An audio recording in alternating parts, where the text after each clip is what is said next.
সরকারের উদাসীনতা এবং মালিকদের সিন্ডিকেশনে এলপিজির বাজারে এই বিশৃঙ্খলা, বলছেন জ্বালানি খাত বিশ্লেষকরা। ক্যাব উপদেষ্টা শামসুল আলম ও অর্থনীতিবিদ মাহফুজ কবিরের মতে বিআরসি ও জ্বালানি বিভাগ মনিটরিংয়ে ব্যর্থ হলে দীর্ঘায়িত হবে জনভোগান্তি। আপাত সমাধানে সাময়িক সময়ের জন্য এলপিজির দাম বাড়িয়ে সমন্বয়ের পরামর্শ তাদের।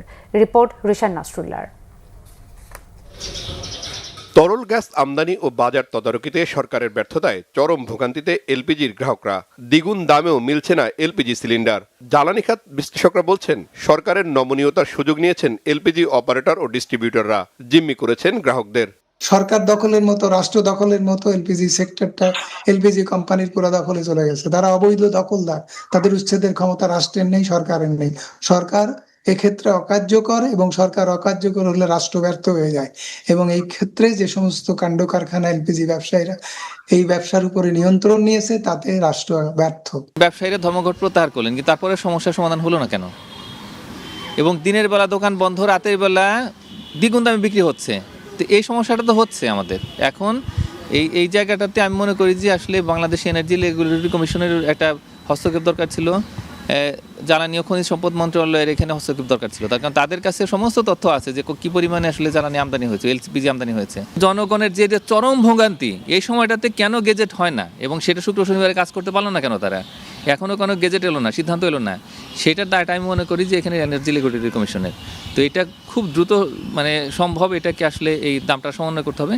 দাম সমন্বয় একটা আপাতত সমাধান, কিন্তু খুব দ্রুত আসলে আমদানি করতে হবে এবং প্রয়োজনে নতুন নতুন যারা হলো যে ইম্পোর্টার তাদেরকে অ্যালাউ করতে হবে, যাতে করে এখানে একটা প্রতিযোগিতার জায়গা তৈরি হয়। প্রতিযোগিতার পরিবর্তে এলপিজির বাজার এখন অলিগোপালি, যেখানে একচেটিয়া নিয়ন্ত্রণ মুনাফালোভী বড় ব্যবসায়ীদের। ফলে ভোক্তাদের পাশাপাশি চ্যালেঞ্জের মুখে সরকার।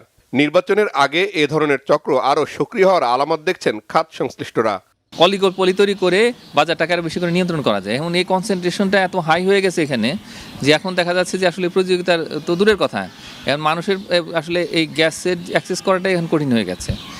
এখন এই অ্যাসোসিয়েশনের মূল উদ্দেশ্য আমরা দেখতে পাচ্ছি যে আসলে যে দাম কীভাবে একটু বাড়ানো যায়, তো সেটাই তারা চিন্তা করছে, মানে নিজেদের স্বার্থ চিন্তা করছেন। যখন তারা এলপিজিটা কিনেছেন তখন কিন্তু আন্তর্জাতিক বাজারে দামটা কম ছিল, সেভাবেই তারা কিনেছেন। তো এখন বিক্রি করার সময় দেখা যাচ্ছে যে তারা বেশি করে দাম চাচ্ছেন, এটা তো হলো না, তাই না? এই আমদানির যেন কেউ কুক্ষিগত না করেন সেটা দেখতে হবে। এবং এই সময়টাতে আমি মনে করি যে এখন আর খুব প্রয়োজনে সরকার নিজেই কিন্তু আমদানি করতে পারে। এখন এলপিজি মার্কেট এখন পুরোপুরি অলিগোপলি শিকার, তারা কোনো কিছুই মানে না। এবং এলপিজি নিয়ন্ত্রণকারী কর্তৃপক্ষ যেগুলো কম্পিটিশন কমিশন, ভোক্তা অধিদপ্তর প্লাস এনার্জি রেগুলেটরি কমিশন সবাই অকার্যকর হয়ে গেছে, আইন কানুন সব অকার্যকর।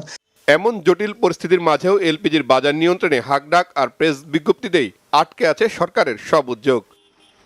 রিশান নাসরুল্লাহ, বাংলাভিশন, ঢাকা।